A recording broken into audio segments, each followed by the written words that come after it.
봉독해 주신 말씀 누가복음 17장 11절에서 19절 말씀 중심에서 그 중에 한 사람이라는 제목으로 함께 말씀을 통해 은혜 나누기를 원합니다. 우리는 다 그 중에 한 사람입니다. 그렇지 않습니까?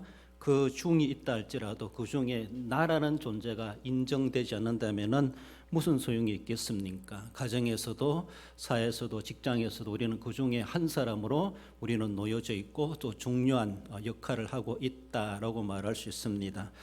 그러하면서도 과연 우리가 또 그런 혈육 공동체 또 사회 공동체, 직장 공동체에서도 내 한 사람이 소중한 사람으로 쓰임 받고 있지만은 더욱이 진짜로 하나님이 찾으시는 오늘 하나님의 나라 위해서 하나님의 나라를 위한 헌신자로 하나님이 그 중에 또 한 사람을 찾고 계시다라는 것을 생각해 보며 우리 하나님 앞에 헌신을 우리가 되새겨 보면서 나도 그 중에 한 사람으로 그렇게 쓰임 받아야지라고 하는 그런 자세가 되어야 할 것입니다. 그 중에 한 사람이 선발된 사람들이 또 모여서 하나의 공동체 한 뭉치의 하나를 이루게 되고 그것이 거룩한 교회가 아닙니까?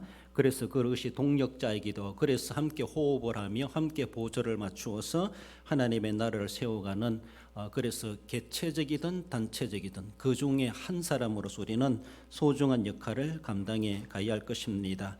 본문에 10명의 문둥 나환자가 나오는데 그들은 환자였습니다. 그 중에 한 사람 환자였고 그들은 정말로 예수님을 만나 성도가 되었고 그리고 헌신자까지 나아가는 그 중에 한 사람이 있었다라는 것을 우리가 초점으로 관심을 갖게 됩니다.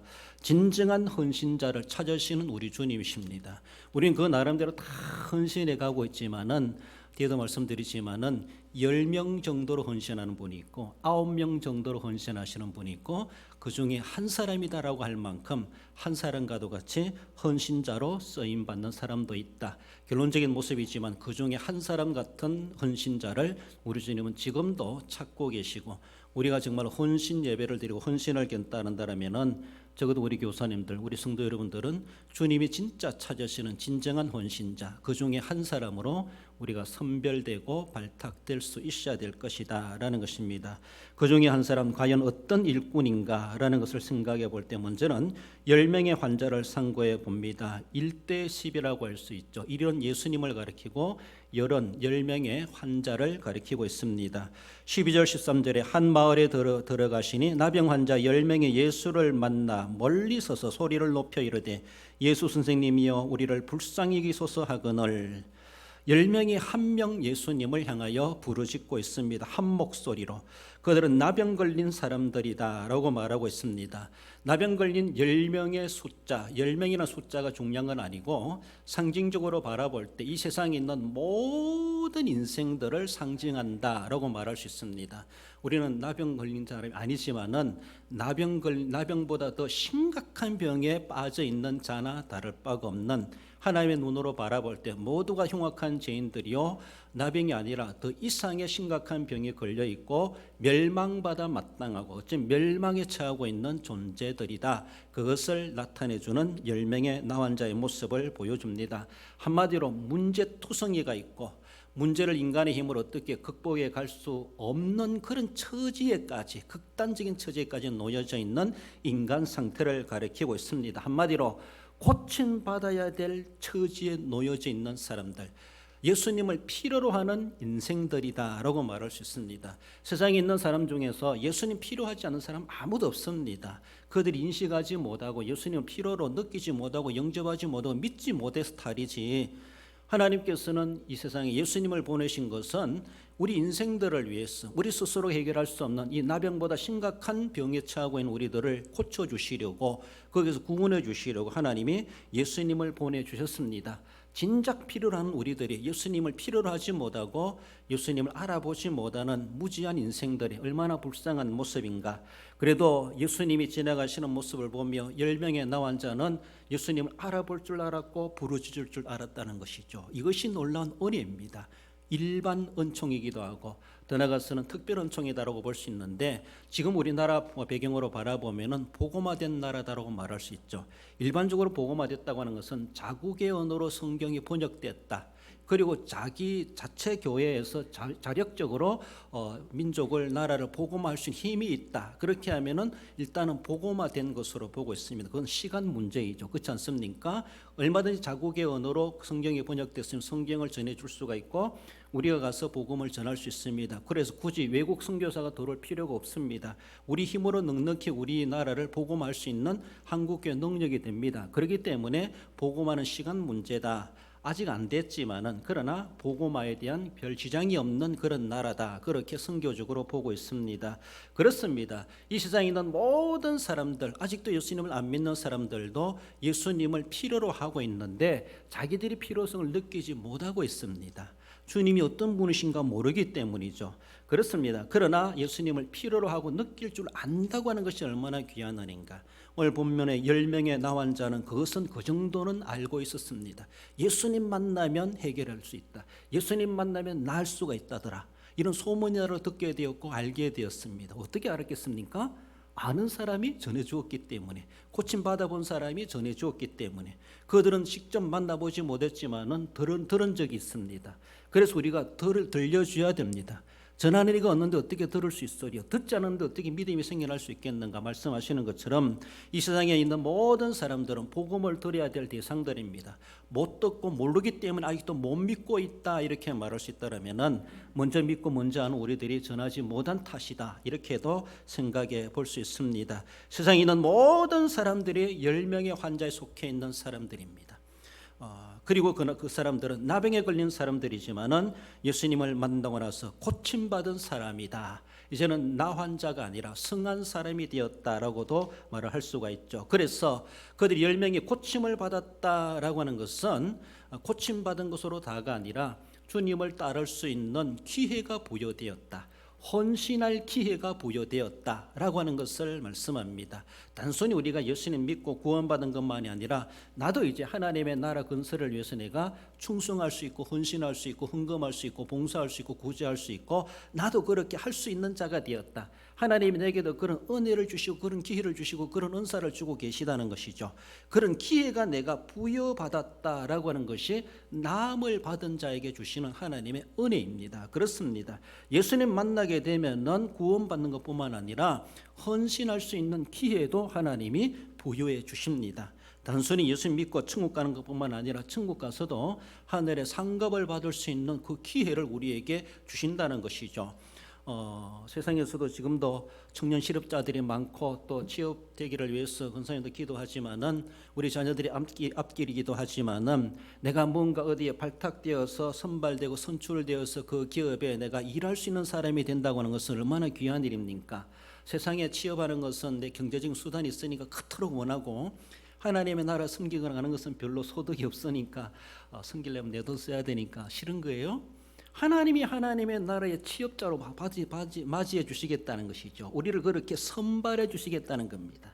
단순히 구원만 주신 것이 아니라 직분도 주신다고 하는 것은 내가 영적 실업자로 살게 하지 아니하시고 영적 든든한 직업을 가지고 영적 섬기는 자로 하나님이 나에게 할 일을 맡겨주신다고 하는 것은 세상의 대기업에 취업하는 공기업에 취업하는 그 이상의 중요하다는 것을 우리는 아셔야 될 것이죠.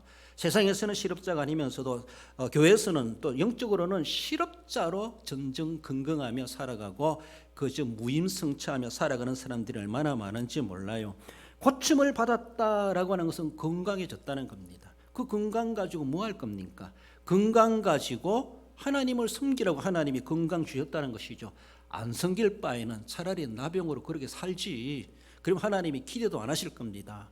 고침 받아서 뭐 할 겁니까? 하나님 앞에 쓰임 받기 위해서 하나님 나 고쳐주시면 나 살려주시면 남은 생에 하나님 옆에 내가 충성하겠습니다 이렇게도 하지 않습니까? 그런 사람들이 우리가 간증을 많이 들어보는 것처럼 우리도 크고 작은 일들을 겪어가면서 하나님이 응답 주시면 내게 오늘도 지금 건강이 있다고 하는 것, 내가 지금 나병 걸리지 아니하고 코로나 걸리지 아니하고 지금도 성성하게 살아가고 있다고 하는 것은 성한 몸 가지고 하나님 좀 섬기라는 겁니다. 암 섬길 바에야 확진자 돼가지고 저 격리 치고 얼마나 안타깝겠습니까? 그게 낫겠습니까? 건강해가지고 좀 땀나도록 숨차도록 일하도록 하는 게 낫겠습니까? 하나님이 원하신 대로 하게 하실 겁니다. 차라리 나 섬기고 싶지 않으니까 확진되게 하셔서 저 격리 취급되게 해주세요. 하나님 그렇게도 할 수 있습니다. 걸어다니지 못하게 하고 요양 아래 누워있게 하실 수도 있습니다. 하나님 나라의 금 정신 말짱 오늘도 건강하게 살아오고 있고 오늘도 고침받은 10명의 환자들처럼 내가 고침받은 사람이 되었다는 것, 승한 사람이 되었다는 것입니다. 14절에 보시고 이르시되 가서 제사장들에게 너희 몸을 보이라 하셨더니 그들이 가다가 깨끗함을 받은지라. 우리가 지금 깨끗함을 받은 그 찰나의 가운데 놓여 있습니다. 우리는 지금 깨끗한 상태에 지금 놓여져 있습니다. 이미 이전 일은 다 해결되었습니다. 이제는 제사장들에게 가다가 내 몸이 깨끗해진 것을 알았습니다.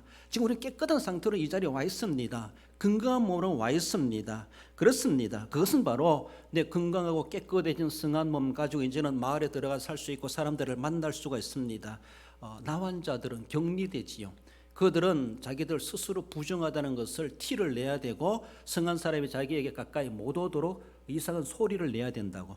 그리고 자기 스스로가 나는 나한 자입니다라고 남들에게 경계를 시켜주도록 자기를 나타내야 됩니다. 숨겨가지고 성한 사람 틈에 들어가면 율법적으로 부정을 입는 겁니다. 나도 부정하지만 남까지 율법적으로 부정타게 만드는 겁니다. 안 되는 겁니다. 그렇기 때문에 그들을 격리하기도 하고 성한 사람이 자기에게 가까이 못 오도록 자기가 미리 예방을 하고 경계를 시켜주는 것도 나환자들이 해야 될 책임이기도 합니다. 그런데 내가 이제는 성한 사람이 되었으면 사람을 만날 수 있게 되었습니다.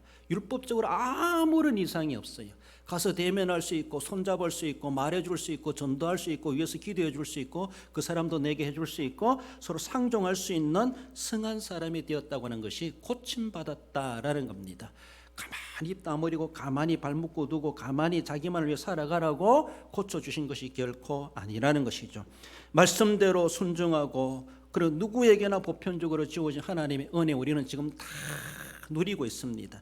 교사이든 교사가 아니든 직분이든 직분자 아니든 우리는 다 주님으로부터 고침받은 10명의 환자처럼 고침받은 상태에 지금 놓여져 있습니다. 주님께서는 주님의 일에 헌신하도록 우리를 세우셨고 그래서 그 일꾼들을 주님은 지금도 찾고 계십니다. 헌신할 기회가 이제 우리에게도 주어졌다라는 것이죠. 나환자로 있는 그 사람들은 성전에 올라갈 수 없습니다. 그들은 자기들 그 모습으로 제사에 참여할 수 없습니다. 다른 사람들과 어울릴 수 없습니다. 이런 공동체 공간에 들어서 함께 예배드릴 수가 없습니다. 뭐 하고 싶어도 할 수가 없습니다. 기회가 주어지지 않습니다. 안 됩니다. 그런 사람들은. 그러나 거기에서 이제는 해방을 받았다는 것이죠. 거기서 이제는 다 끝났다는 것이죠. 성한 사람이 되었다고 하는 것은 올라올 수 있습니다. 함께 올릴 수 있습니다. 예배 참여할 수 있습니다. 나도 찬양할 수 있습니다. 특송할 수 있습니다. 모든 것을 할 수 있는 일반 사람들은 동일한 은혜를 혜택을 다 권리를 누리고 있다라는 것입니다. 이렇게 주어진 임명받은 내가 임명받을 수도 있습니다. 그래서 교사로 임명받을 수도 있습니다. 나았기 때문에 재직으로 임명받을 수도 있습니다. 자기가 뭐 하고 싶으면 자원해서라도 신청해서라도 할 수가 있는 그런 은혜를 우리가 잊고 있다라는 것입니다. 하지만은 정말로 은혜를 입은 대로 내가 헌신을 하고 있는가?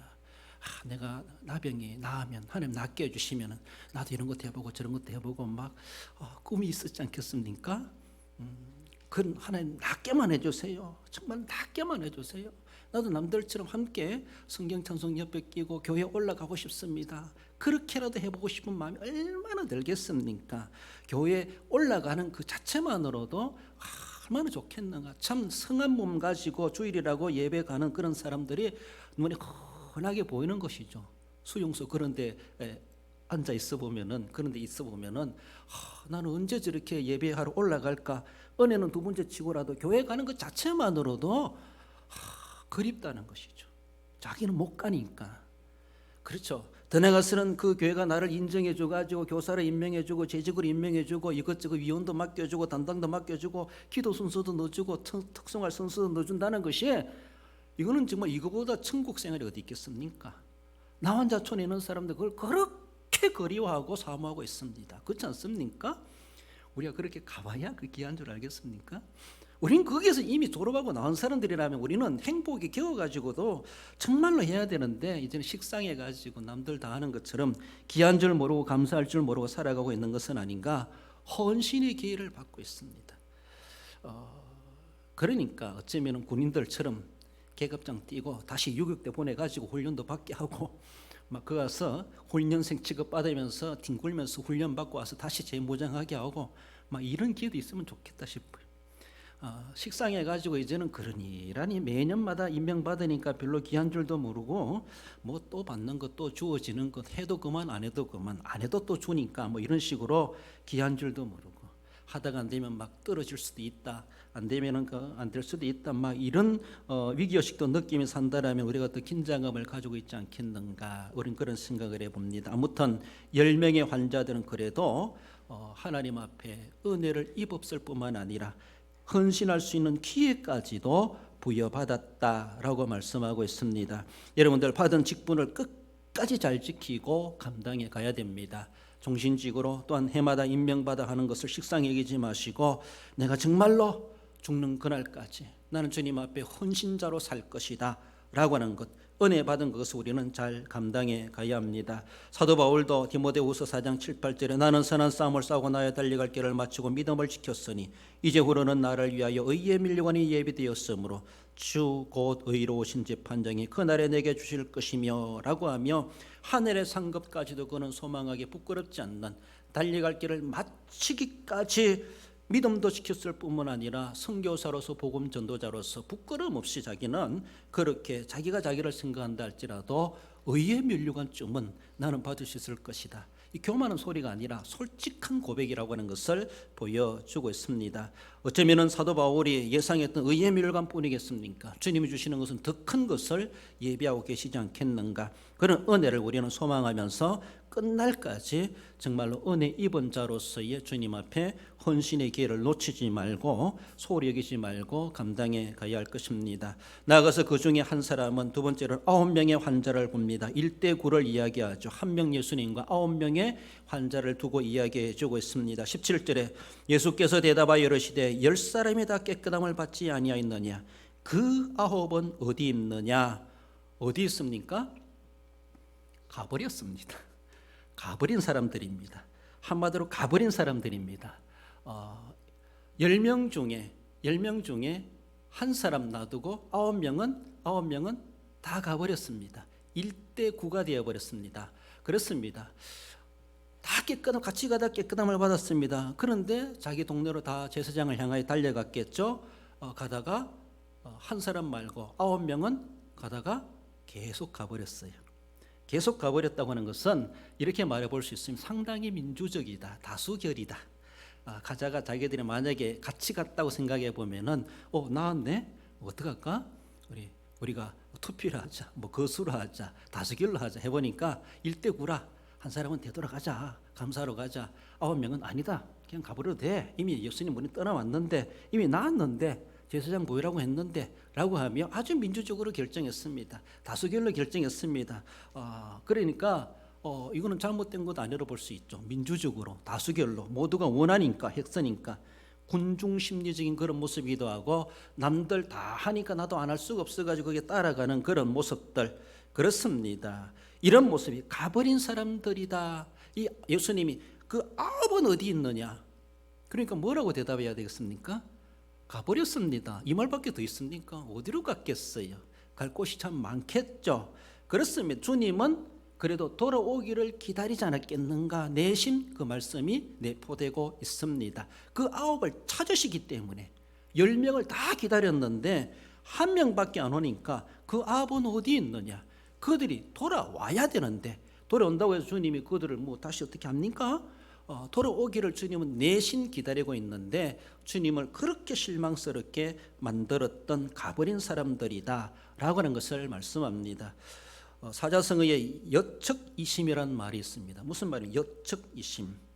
척자란 말은 화장실 척자랍니다. 뒷간 척자. 그래서 뒷간의 갈증 마음이 다르고 올적 마음이 다르다. 이 말이 여척이심, 이런 사자성어를 가지고 있습니다. 우리 흔하게 쓰는 말이죠. 갈 때 마음 다르고 올 때 마음 다르고, 들어갈 때 마음 다르고 나올 때 마음 다르고, 급할 때는 그렇게 급하게 할 때는 하기를 원하니까 남몰라는 그런 모습이 바로 여척이심이다, 그렇게 말하고 있습니다. 예수님 앞에 고쳐달라고 할 때는 그렇게 무릎 꿇고 사정하고 애걸 하더니 끝나고 나니까 예수님 남몰라 하는 그런 모습들, 상당히 자기 중심적으로 살아가는 사람입니다. 자기 유익을 위해서는 막 아양들 떨고 무릎도 꿇고 코가 땅에 대도록 절도 할 수 있는 사람입니다. 그렇게까지도 마다하지 않고 할 수 있는 사람인데 해결하고 나오면은 언제 그랬느냐는 식으로 그렇게 하는 그런 모습들, 자기 유익을 추구하며 살아간 사람이고, 이 9명은 헌신해 가는 것은 자기 위주, 자기를 위해서 헌신하는 사람이다, 이렇게 말할 수 있습니다. 내게 뭔가 유익이 있기 때문에, 그렇게 하면 뭔가 남는 것이 있기 때문에, 그렇게 하면 하나님이 나에게 복을 주시기 때문에, 그렇게 하면 내 자녀가 잘 되기 때문에, 그렇게 하면 돈을 많이 벌 수 있기 때문에, 사업이 잘 되기 때문에, 자기 위주로, 자기 중심적으로, 그저 자기 목적 달성을 위해서 예수님을 필요로 하고 있습니다. 예수님이 안 도와주면 안 된다고 간절히 기도할 줄도 압니다. 막 때를 쓸 줄도 알고 금식할 줄도 알고 식음을 전폐하며 주님 앞에 부르실 줄도 압니다. 그렇지만은 여척이심이라, 여척이심의 마음을 이겨내지 못하는 그런 사람들, 그 9명이다라는 것이죠. 우리 다 임명받은 10명들입니다. 다 임명받았습니다. 똑같이 1년간 교사로 교주라고 섬기라고 교사로 임명받은 교사들입니다. 교사임에도 불구하고 10명 다 받았습니다. 10명에도 불구하고 9명처럼 교사 일을 하는 사람이 있다는 것이죠. 자기 시간 날 때, 자기 편안할 때, 자기 할 수 있는 대로, 형편대로, 사정대로 자기 하고 싶은 거 다 누려가면서 그게 지장된다라면은 주일학교 생각지도 할 수 없고, 할 수도 없고, 빠질 수도 있고, 제 맘대로, 자기 편리대로, 자기 편한대로 자기 일에 대해서 지장되면 안 된다는 것이죠. 교회가, 주일학교가, 교사 일이. 그러니까 자기가 필요할 때는 주님 앞에는 모든 것을 간이라도 빼줄 것만큼 그렇게 하면서도 다 해결되고 나면은 정말로 여척이심의 마음을 갖는 이러한 모습, 자기가 그렇게 헌신하고 잘 섬기는 줄 알고 있지만은 지극히 착각 속에 살아가는 삶이다. 착각은 치매의 지름길이다, 이런 말도 있습니다. 착각하지 말아야 됩니다.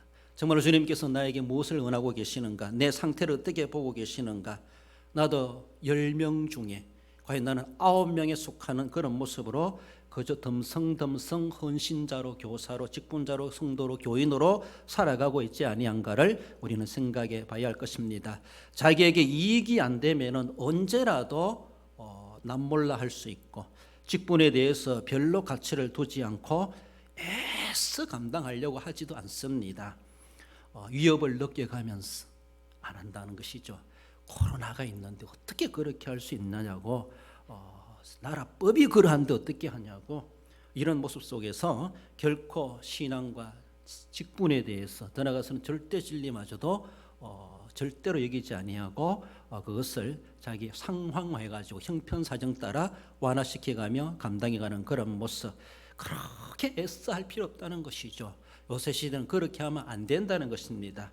정말로 그런 모습 속에서 바라볼 때 정말 한심하기 짝이 없는 그런 모습, 한심하다 이렇게 말하죠. 정도에 알맞지 않아 마음이 가엽고 딱하거나 기가 막힌다, 이 말이 한심하다 그런 말입니다. 정말 한심하다. 들어가서는 복장 터진다, 이런 말을. 복장 터진다. 복장 터진다는 말이 뭔지 아세요? 마음의 못이 답답함을 느낀다, 이 말이 복장 터진다는 겁니다. 정말로 복장 터질 같은 그런 교인들이 없잖아 있다라는 것을 우리는 생각해 볼 수 있습니다. 이름은 있지만 열매가 없죠. 유명무실하다 이렇게 말합니다.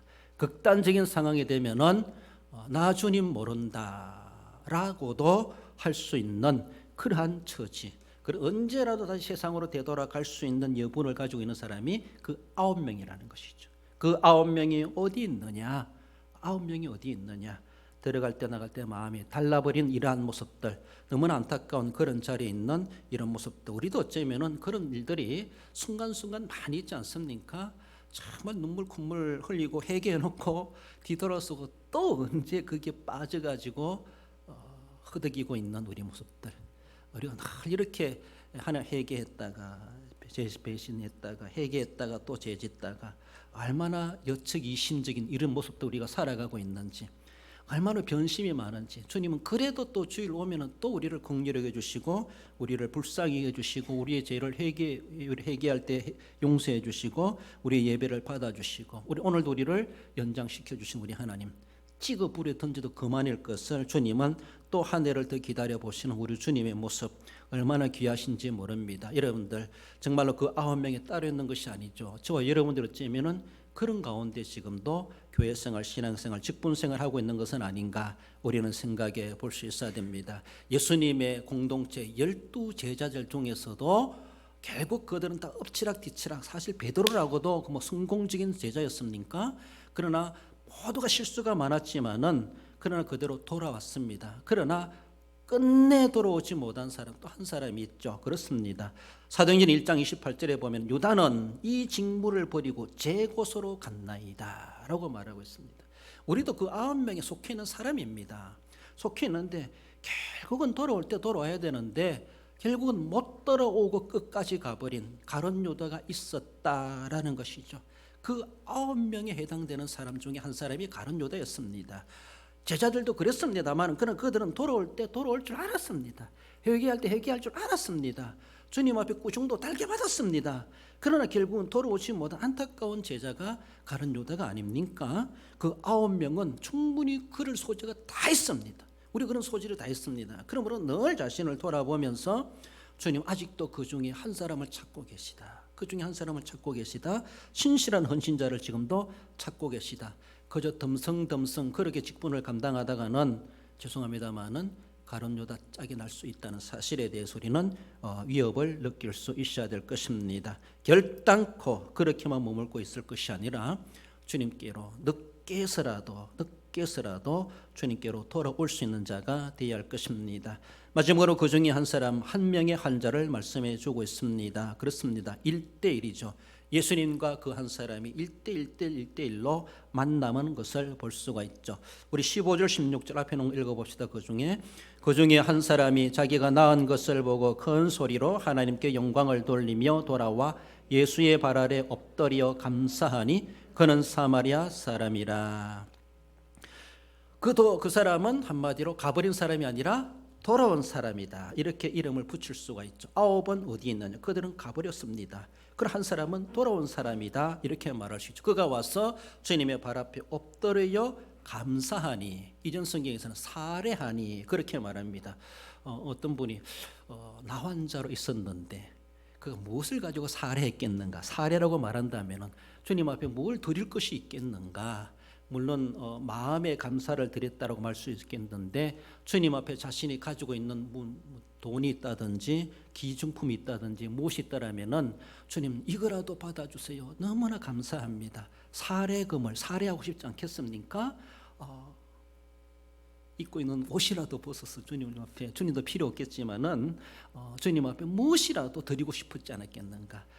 이전 성경 사례하니, 오늘 본문에서는 감사하니, 감사한데 빈손으로 왔겠는가라는 것이죠. 물론 아무것도 드릴 것이 없었겠지만은 마음을 다해서, 인격을 다해서 정말로 이제는 내 몸으로 하나님 앞에 감사의 예물을 드립니다. 이런 마음도 담지 않았겠는가라고 말할 수 있습니다. 그 말씀에 그 사람을 가리켜서 이방인이다, 사마리아인이다, 하나님께 영광을 돌린 자다 이렇게도 표현해 줍니다. 18절에 이 이방인 외에는 하나님께 영광을 돌리러 돌아온 자가 없느냐 하시고, 주님이 찾으시고 기다리셨는데 이방인이 돌아왔고 사마리아인이 돌아왔고 한 사람이 돌아왔습니다. 너무나 주님의 마음을 실망케 하는 그런 모습이죠. 우리가 주님 앞에 돌아가서 감사할 내용들이 뭐 있습니까? 이런 오늘 교회에 올라와서 주님 하나님 감사합니다. 무엇을 감사했습니까? 감사한 것이 참 많죠. 그렇습니다. 가장 원론적인 공통적인 우리는 나를 택하여 주시고 구속하여 주신 하나님의 은혜를 감사드립니다. 그렇습니다. 십자가 구속의 은혜를 생각하면 오늘 내가 주일을 지키고 예배에 참여할 수 있다고 하는 것이 얼마나 감사한지, 늘 우리가 예배 참석할 때마다 구속의 은혜를 회복하면서 감격을 가지고 하나님 앞에 예배해야 됩니다. 우리 예배, 우리 신앙의 모든 근간은 십자가에 있습니다. 십자가 빼놓고 뭘 하는 것은 그저 꽃꽂이에 불과합니다. 화려한 것밖에 없습니다. 시간 지나면 말라 비틀어 죽을 것밖에 없습니다. 아무 사명도 없습니다. 아무것도 할 수 없습니다. 그러나 십자가에 근거한 예배, 십자가에 근거한 찬양과 기도, 십자가에 근거한 헌신과 직분의 사명 감당은 주님처럼 나도 그렇게 죽기까지 헌신하겠습니다. 그 믿음 내가 변치 않겠습니다. 이런 의미를 가지고 있습니다. 그러므로 늘 구속의 은혜를 감격을 해야 될 것이고, 정말로 올 때마다 나를 위해서 십자가신 주님을 내가 믿습니다. 그 은혜를 내가 믿습니다. 그것이 바로 믿음입니다. 우리 기독교의 믿음은 그 믿음입니다. 그리고 주님이 나에게 부활의 소망을 주셨습니다. 그 소망 가지고 우리는 더 든든하게 죽음도 두려워하지 않고 살아가는 겁니다. 그 힘입니다. 그렇습니다. 더 나아가서는 이 한자로 바라볼 때 내가 그렇게 낫기를 바랬는데 몇 년 동안 그렇게 고생했는지 모르지만 나를 고쳐주신 주님 정말로 감사합니다. 치유받은 은혜에 대해서 얼마나 감사한지, 앞으로 내가 이제 꿈을 가지고 살게 해주시니 감사합니다. 나도 성한 사람으로 율법적으로 흠이 없이 주님 앞에 예배자로 올라갈 수 있는 앞으로 살아갈 날들을 생각해 보니까, 인생의 비전, 꿈을 내다보니까 감사하지 않겠습니까? 그렇습니다. 나를 구속해 주시고 치료해 주신 것이 얼마나 감사합니까? 우리가 치료받았다고 하는 것은 구속함을 받았다는 겁니다. 이제는 구속함 받은 것이 아니라 나도 이제 성한 사람으로 하나님의 전에 올라갈 수 있게 되었다고 하는 것, 다른 사람들과 어울려서 합창도 할 수 있게 되었다는 것, 앞으로 내가 이런 꿈을 가지고 이런 소망을 가지고 살 수 있는 자로 되게 하셨다는 것에 대해서 그가 오만 가지 감사의 내용들이 떠오르지 않겠습니까? 현재적인 모습도 감사하지만은 앞으로 자기 꿈을 이루면서 살아갈 것을 생각하니까 얼마나 감사하겠습니까? 그래서 그는 돌아올 수밖에 없었고, 그 감사의 근원 되시는 우리 주님 앞에 그는 돌아왔다라고 말하고 있습니다. 나병 치유받음이 얼마나 기쁘고 좋았으면은, 그래서라도 그가 어서 속히 자기 나은 것을 보여주고 싶은 것. 여러분들에게 어쩌면 정말로 어떤 저는 복권이나 이런 거, 정권 이런 거 안 하는데 그 말이 맞는지 몰라도 내가 복권이 1등 당첨됐어요. 이 소식을 가장 누구한테 먼저 알려주고 싶어요? 아무도 알면 안 되니까 비밀로 해가지고 남아가지고 써야지 이렇게 할 수 있겠지만 탄로나면 안 되니까 공개도 될 만한 그런 정말 기쁜 일이 있었어요. 정말 합격하는 일이 있었고 당첨되는 일이 있었어요. 누구한테 가장 소화기를 들어서 알려줄 것 같아요? 그토록 위해서 기도해 준 사람이 있다든가, 그토록 거기에 대해서 함께 목을 메고 애를 써준 사람이 있다든가, 그런 사람 많죠. 있을 수 있죠. 그렇죠? 그렇게 애를 써준 사람, 그리고 이 기쁜 소식을 전했을 때 함께 기뻐해 줄 사람들, 질투 내지 않고 시기 내지 않고 함께 좋아해 줄 사람한테 알려주고 싶을 거예요. 당대는 전화기 없었으니까 빨리 달려가 가지고 막 만나고 나 나왔다 하면서 막 이몬저몬 막 보여주고 확인시켜주고 해줄 사람이 얼마나 많았겠는가. 가족들, 아내, 남편, 자식, 가족, 친지, 이웃 사람들, 자기를 문둥병자라고 갈시했던 사람들에게 보여주고 싶었을 겁니다. 물론 제사장에 보여서 확인을 받겠지만은 찾아갈 곳이 얼마나 많았겠어요. 보여줄 사람이 얼마나 많았겠어요. 고마워해 줄 사람이 얼마나 많았겠어요. 그러나 이 사람은 거두절미하고 가장 먼저 떠오른 사람은 예수님이었다는 것이죠. 가장 먼저 보여주고 싶은 대상은 예수님이셨다는 것이죠. 가장 먼저 가서 감사하고 싶은 대상은 예수님이셨다는 것이죠. 가장 이 성한 몸을 보여주고 싶은 분은 예수님이셨다는 것이죠. 어쩌면 가장 좋은 일이 있었을 때 가장 먼저 떠오르는 것이 하나님 감사합니다, 하나님 영광 받으시옵소서, 하나님의 은혜입니다 라고 우리가 할 수 있다면 아주 다 하는 것 같지만은 여러분들 정말 해보세요. 하나님 앞에 참으로 남김없이 그렇게 감사할 수 있겠는가? 지금 우리는 감사한도 가지고 거죠. 형식화된 그런 모습, 진정으로 하지 못하고 그런 거 있어도 그만은 감사할 수 있고 없어도 할 수 있는데 그 형식에 따라서 하는 건 그런 모습은 아닌가라고도 볼 수 있습니다. 좋은 일이 있었을 때 하나님 앞에 감사 예물을 올리면서 감사하는 것도 감사하고 필요합니다. 또 그런 모습에 대해서 정말 남다르게 주님 앞에 표현할 줄 아는 것도 필요하기도 합니다. 이 한 명의 환자는 이는 자기를 부인하는 사람이죠. 자기도 인간관계 속에서 찾아가고 만날 사람이 얼마나 많고 자기를 자랑해 주고 싶은 사람이 얼마나 많겠습니까? 자기를 부인하고 자기를 희생하며 주님을 위해서 헌신하는 스타일이다라고 말할 수 있습니다. 자기를 위해서 헌신하는 자가 아니라 자기 위주로 일을 하는 자가 아니라 주님 위주로, 무엇이 있든지 간에 가장 먼저 떠오르는 분은 예수님이셨다, 이렇게 생각해 볼 수 있습니다. 무엇을 하든지 안 좋은 일이 있어도 좋은 일이 있어도 내가 몸이 아파도 내가 건강해도 가장 먼저 떠오르는 대상은 주님이시다, 이렇게 말할 수 있습니다. 그 중에 한 사람이라는 것이죠. 얼마나 좋았겠습니까? 우리도 한번 걸려보고 나와야지 좋은 줄 제대로 알겠는데, 저도 그런 건 안 해봤기 때문에 정말로 모르겠지만 정말로 좋을 것 같습니다. 당대 불치병이 아닙니까? 인간 취급 못 받았습니다. 그런 사람이 나았습니다. 얼마나 좋았겠습니까? 얼마나 보여주고 알려주고 보고하고 싶은 할 사람이 얼마나 많았겠지만은, 그러나 그 모든 것들을 다 거두절미하고 오직 주님께 가장 먼저 쫓아왔다고 하는 것에 대해서 남다르다라는 것입니다. 다른 이들은 다 제 갈 길로 갔지만은 그 누구 하나도 그와 함께 따라온 사람도 없습니다. 정말로 외로웠습니다. 자기 홀로 되돌아오는 그 발걸음, 남들이 볼 때 이상하게 있을 겁니다. 9명이 본다 할지라도 정말로 이상하게 보지 않았겠는가. 자기의 이성적으로만 생각하지 않습니다. 이성적으로 생각하면은 그 인간 수준으로만 생각하는 겁니다. 인간다운 생각을 하는 겁니다. 그것도 얼마나 귀한 일인지 모릅니다. 그러나 이성을 넘어서 신앙의 단계로 생각할 줄 아는 사람, 영성적 단계로 생각할 줄 아는 사람이다 라고 말할 수 있습니다. 단순한 인간 수준으로만 생각하는 게 아닙니다. 이성을 뛰어넘는 것이 신앙의 수준입니다. 인간 수준 이상이라는 것이죠. 그것이 바로 영성이라는 겁니다. 우리 예수님을 믿는 사람들이 성령으로 이끌림을 받는 겁니다. 인간의 힘으로 본심으로 못하지만은 성령께서 감동 주시고 성령께서 하라 하십니다. 나도 힘들고 나도 형편이 안 되는데 성령이 자꾸 하라고 하시는 것이죠. 그러니까 이성을 뛰어넘는 겁니다. 그러니까 칸트는 순수 이성 비판 이렇게 말하죠. 이성 가지고는 안 된다. 하나님을 섬기는 것은 이성도 비판의 대상이다 이렇게 말하지 않습니까? 그럼 우리 신앙은 이성 차원을 넘어서야 됩니다. 이성 정도만 해도 세상에서는 참 인간답다 이렇게 말합니다. 참 사람 됐다 이렇게 말합니다. 그러나 우리 신앙은 이성을 뛰어넘는 신앙입니다. 바로 오늘의 한 사람, 그 중에 한 사람은 그런 단계까지도 그는 생각할 줄 알았고 눈이 떠여져 있었고 그렇게 행동할 줄 알았던 사람입니다. 그렇습니다. 참 그 길은 외로웠습니다. 자기 홀로 되돌아와야만 했습니다. 다른 사람이 이상해 볼 수도 있습니다. 쓸쓸한 길이었지만 그러나 그 길은 마땅히 우리가 가야 될 길이다라는 것입니다. 물어봅시다. 헌신의 결과가 무엇입니까?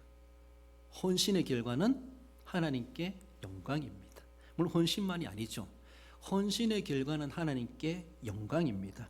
오늘 본문에 예수님께서 하나님께 영광을 돌리러 돌아온 자가 왜 이 하나밖에 없느냐? 우리가 큰 헌신했는데 하나님께 영광이 안 되면은 죄송합니다. 도루묵입니다. 안 한 것만도 못합니다. 오늘 본문에 이 한 사람이 무슨 일을 했겠습니까?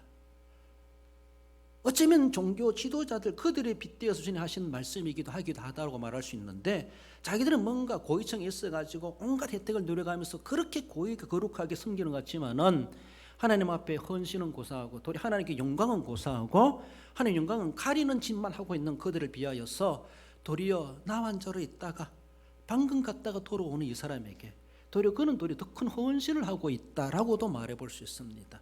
영광이란 결과로 바라볼 때에 바로 주님께서는 이 한 사람을 통해서 영광을 받으신다는 것이죠. 하나님께 영광을 돌리러 들어온 자가 왜 이밖에 없느냐? 내가 10명을 고쳐놓고 10명을 임명해 놓았는데 하나님께 영광 돌리는 교사는 한 사람밖에 없느냐? 숫자적으로 주님 그렇게 안타까워하시는 그런 모습입니다. 많은 것도 중요하지만 많다라면은 많은 이들이 하나같이 하나님 앞에 결과적인 모습에서 영광을 돌려야 될 것이죠. 그렇습니다. 헌신의 결과는 영광입니다. 하나님의 영광이죠. 내 영광이 아니라 하나님께 영광. 하나님께 영광 되기 위해서는 나는 자기를 부인해야 되고 자기를 희생하지 않으면은 하나님의 영광을 돌릴 수가 없습니다. 남들처럼 똑같이 한다고 해서만이 영광이 될 수가 없다라고도 볼 수 있습니다. 그 정도도 해야 되지만은 남들 그 이상으로 이성 그 이상으로 우리는 주님 앞에 헌신자가 되어야 될 것을 말씀합니다. 주님은 그를 반갑게 맞이해 주시지 않습니까? 내 한 사람 왔다고 한 사람 꾸중하는 소리가 아니죠. 19절에 그에게 이르시되 일어나 가라 내 믿음이 너를 구원하였느니라 하시더라. 그렇습니다. 그 한 사람 왜 너밖에 안 왔느냐? 꾸중하는 소리가 아니죠. 도리어 주님은 안타까워하시지만은 그러나 정말 9명에게 다 줄 것, 이 한 사람에게 다 쏟아부어 주시는 것처럼 그에게 이르시되 일어나 가라 내 믿음이 너를 구원하였느니라. 어쩌면은 그의 구원이 한 우리 주님께 보장을 받습니다. 보장을 받습니다. 얼마나 귀한 은혜인지 모릅니다. 하나님께 영광을 돌리는 자, 하나님께 감사하는 자, 받은 은혜에 대해서 정말 주님 앞에 보답할 줄 아는 자, 헌신할 줄 아는 자, 그렇게 하려고 살아가는 모든 하나님의 사람들에게 주님은 우리에게 바로 내 믿음이 너를 구원하였느니라, 내가 너를 보장해 주마, 내가 너를 보증서 주마 라는 것으로 우리에게 말씀해 주신다는 사실을 기억하며 10명이 다 고침을 받았습니다. 그 9은 다 되돌아가 버렸지만 그러나 끝까지 헌신하고 진정한 헌신자는 그 중에 한 사람이었다라는 것을 기억하며 우리 모두가 다 그 중에 한 사람으로 주님 앞에 인정받고 주님의 보증수표를 받는 저와 여러분들이 될 수 있어야 될 것입니다. 결론적으로 읽어봅시다. 버림받아 마땅한 불치병자 같은 자였지만 치유하신 은혜로 몸이 변화됨 같이 신분이 변하고 사명을 발견하여 치유와 생명과 인생의 주인이신 하나님이 맡기신 사명에 더욱 헌신하는 성도가 됩니다. 하나님께 영광 받으시 합당한 그런 우리 교사 여러분들, 우리 성도 여러분들 되시기를 주님의 이름으로 축원드립니다. 기도하십시다. 우리 하나님 아버지, 은혜를 감사드립니다. 그 중에 한 사람이 주님께 돌아와 엎드려 감사하며 하나님께 영광을 돌렸다라고 말씀하고 있습니다. 큰 일을, 많은 일을 하지 않았지만 결과적인 모습에서 하나님께 영광이 되게 했던 그 중에 한 사람처럼 하나님 아버지, 우리가 무엇을 맡고 한다 할지라도 우리 하나님께 영광되어지도록 하나님 앞에 섬겨갈 수 있는 우리 교사님들, 우리 성도들 되게 해 주옵소서. 외로운 길이라 할지라도 쓸쓸하다 할지라도 오직 주님 기다리시는 그곳까지 묵묵하게 되돌아 달려갈 수 있게 하시고 주님 영광 나타내며 섬겨가기에 합당한 헌신자들이 다 되게 해 주옵소서. 우리 주일학교를 기억하시고 여러 가지 노심초사 걱정하며 염려하며 우려하며 기도한 우리 교사님들의 눈물을 닦아주시고 하나님 저희들의 눈물이 씨앗이 되어서 꽃이 피우고 열매를 맺을 수 있도록 우리 하나님 역사해 주옵소서. 주일학교가 왕성해질 그날을 우리가 소망하오니 심고 뿌리고 가꿀 때에 하나님 분명하게 눈물을 흘리며 씨를 뿌릴 때 거두리라 말씀하신 처럼 거둘 것이 있도록 주님께서 보장해 주옵소서. 힘든 시대를 살아갑니다. 성도들의 한 주간도 주님의 날개 아래 품어주시고 안전하게 하시고 주님의 보혈이 저희들의 보호막이 되어주셔서 주님께서 저희들을 지켜주심으로 안전하고 건강하고 평안하고 승리하는 한 주간의 삶이 되게 해 주시기를 원하오며 거룩하신 예수님의 이름으로 기도드리옵나이다. 아멘.